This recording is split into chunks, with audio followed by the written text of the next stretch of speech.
Hi guys, Pakistan, America, India ഈ മൂന്ന് രാജ്യങ്ങൾക്കും ഒരേപോലെ പ്രശ്നമുണ്ടാക്കുന്ന ഒരു ജിയോ പൊളിറ്റിക്സ് അപ്ഡേറ്റ് ആണ് നമ്മൾ ഇന്നത്തെ ഈ വീഡിയോയിൽ നോക്കാൻ പോകുന്നത്. വീഡിയോ ഇഷ്ടപ്പെടാണ് ലൈക്ക് ചെയ്യാൻ മറക്കരുത്. ഇപ്പൊ വീഡിയോ എടുക്കാം. അപ്പോൾ റീസെന്റ് ആയിട്ട് അമേരിക്കയിൽ നിന്ന് വന്ന സ്റ്റേറ്റ്മെന്റ് എല്ലാം നിങ്ങൾ കണ്ടു കാണും. കാണാത്തവർക്ക് വേണ്ടി പറയുക.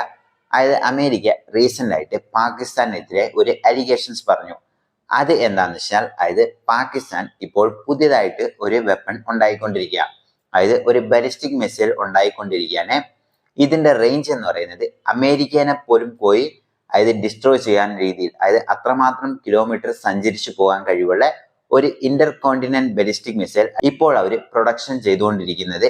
അത് എത്രയും പെട്ടെന്ന് നിർത്തണം, അത് അമേരിക്കൻ സെക്യൂരിറ്റിക്ക് തന്നെ ത്രെറ്റ് ആണെന്ന് പറഞ്ഞുകൊണ്ടാണ് ഇപ്പോൾ അവർ പറഞ്ഞിരിക്കുന്നത്. അപ്പോൾ നമ്മൾ നോക്കുകയാണെങ്കിൽ അതായത് പാകിസ്ഥാനും ഇന്ത്യയും നോക്കുകയാണെങ്കിൽ അടുത്തടുത്തുള്ള സ്ഥലങ്ങളാണ്. പക്ഷെ പാകിസ്ഥാനും അമേരിക്കയും എന്ന് പറയുകയാണെങ്കിൽ ഏകദേശം ചുരുങ്ങിയത് 12,000 കിലോമീറ്റർ ദൂരമെങ്കിലും ഉണ്ടാവും. അപ്പോൾ അതായത് പാകിസ്ഥാൻ ഒരു മാപ്പിന്റെ ഒരു കോർണറിൽ കിടക്കുന്നു, അമേരിക്ക മറ്റൊരു കോർണറിൽ കിടക്കുന്നു. അപ്പോൾ ഇത്രയും ദൂരം സഞ്ചരിക്കുന്ന മിനിമം 12,000 കിലോമീറ്റർ സഞ്ചരിക്കുന്ന ഒരു ബാലിസ്റ്റിക് മിസൈലുകളാണ് ഉണ്ടാക്കേണ്ടത്. ഇപ്പോൾ നിലവിൽ ഇന്ത്യന്റെ അടുത്ത് പോലും അത്രയും വലിയൊരു ബാലിസ്റ്റിക് മിസൈൽ ഇല്ല എന്നുള്ളതാണ് സത്യം. അത് നിലവിൽ നമ്മുടെ അടുത്ത് അഗ്നിയാണുള്ളത്, ഏകദേശം 1000 കിലോമീറ്റർ എന്ന് നമ്മൾ അവകാശപ്പെടുന്നു. ചൈനയൊക്കെ പറയുന്നു അത് അതിലും കൂടുതലുണ്ട്, 8,000 കിലോമീറ്റർ എങ്കിലും സഞ്ചരിക്കാൻ കഴിവേണ്ടത്. അതാണ് നമ്മുടെ അടുത്തുള്ളത്. അപ്പോൾ ഈ 12,000 കിലോമീറ്റർ എന്ന് പറയുന്നത് ഇപ്പോൾ നിലവിൽ റഷ്യന്റെ അടുത്തും ചൈനയുടെ അടുത്തും മാത്രമേ ഉള്ളൂ ഈ അമേരിക്കനെ ഡയറക്റ്റ് ആയി പോയി ഇത് ഡിസ്ട്രോയ് ചെയ്യാനുള്ള മിസൈൽ. അപ്പോൾ ആ ഒരു മിസൈലാണ് ഇപ്പോൾ പാകിസ്ഥാൻ നിർമ്മിച്ചുകൊണ്ടിരിക്കുന്നത് എന്ന് പറഞ്ഞുകൊണ്ട് പാകിസ്ഥാനിൽ ചേർന്ന് ഒരു ഗവൺമെന്റ് സ്ഥാപനത്തിനും, അതായത് ഇന്ത്യയുടെ DRDO എന്ന് പറഞ്ഞില്ലേ അതേ രീതിയിൽ തന്നെ അവരുടെ കറാച്ചിയിൽ വർക്ക് ചെയ്യുന്ന വേറൊരു അവരുടെ ഗവൺമെന്റ് ഒഫീഷ്യൽ സ്ഥാപനമുണ്ട്, അതായത് ഈ മിലിറ്ററി വെപ്പൺസ് എല്ലാം ഉണ്ടാക്കുന്നത്. അതിനും മറ്റ് 3 പ്രൈവറ്റ് കമ്പനികൾക്കെതിരെയാണ് ഇപ്പോൾ US സാങ്ഷൻസ് ഇമ്പോസ് ചെയ്തിരിക്കുന്നത്. അപ്പോൾ ഈ സാങ്ഷൻസ് ഇമ്പോസ് ചെയ്തുകൊണ്ട് തന്നെ ഈ 4 കമ്പനികൾക്കും അതായത് ഇനി അമേരിക്കയുമായിട്ട് ട്രേഡ് ചെയ്യാൻ പറ്റില്ല. അമേരിക്കയിൽ നിന്ന് ഒരു സാധനങ്ങൾ കയറ്റി അയക്കാനോ ഇറക്കുമതി ചെയ്യാനോ അവർക്ക് കഴിയില്ല.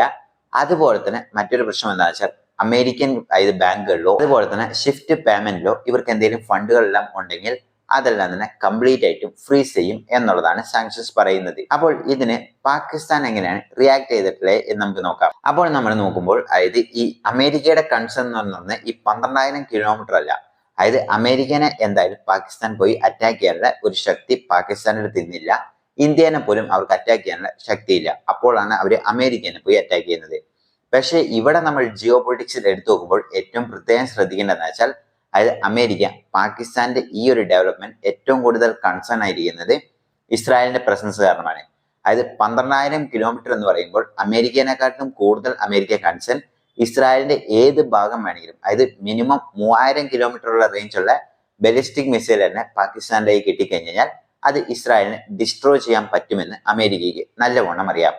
അപ്പോൾ എന്തുകൊണ്ടാണ് അമേരിക്ക ഇസ്രായേലിന്റെ കൺസേൺ എന്ന് വെച്ച് കഴിഞ്ഞാൽ അതായത് പാകിസ്ഥാൻ ഒരു ഇസ്ലാമിക് രാജ്യമാണ്. അപ്പോൾ ഇസ്ലാമിസ്റ്റ് എല്ലാവരും പറയുന്നതാണ് അതായത് ഇസ്രായേൽ എന്ന് പറയുന്ന രാജ്യം ഉണ്ടാവരുതെന്ന്. ഇപ്പോൾ റീസെന്റായി നടക്കുന്ന യുദ്ധത്തിൽ പോലും അവർ ഇസ്രായേലിന് എതിരെയുള്ള തീരുമാനങ്ങളാണ് എടുക്കുന്നത്. അത് മാത്രമല്ല അവിടെ മിലിറ്ററി ഭരണം അടിക്കടി വരുന്നതുമാണ്. അപ്പോൾ അമേരിക്ക വിചാരിക്കുന്ന പോലെ അതായത് എപ്പോഴേലും ഒരു മിലിറ്ററി ഭരണം വരികയാണ് എന്നുണ്ടെങ്കിൽ അതായത് അവർ പെട്ടെന്ന് തന്നെ ഇസ്രായേലിനെതിരെ ഈ ഒരു അറ്റാക്ക് ലോഞ്ച് ചെയ്യുകയാണെങ്കിൽ അത് ഇസ്രായേലിന് ഒരു പ്രശ്നമാണ്. ഇതും അമേരിക്കയുടെ ഒരു സേഫ്റ്റി ആയി കാണുന്നു. അല്ലാണ്ട് അമേരിക്കയ്ക്ക് ഇതിൽ നിന്ന് പേടിക്കേണ്ട ഒരു ആവശ്യവുമില്ല, ഈ സാങ്ഷൻസ് ഇമ്പോസ് ചെയ്യേണ്ട ആവശ്യവുമില്ല.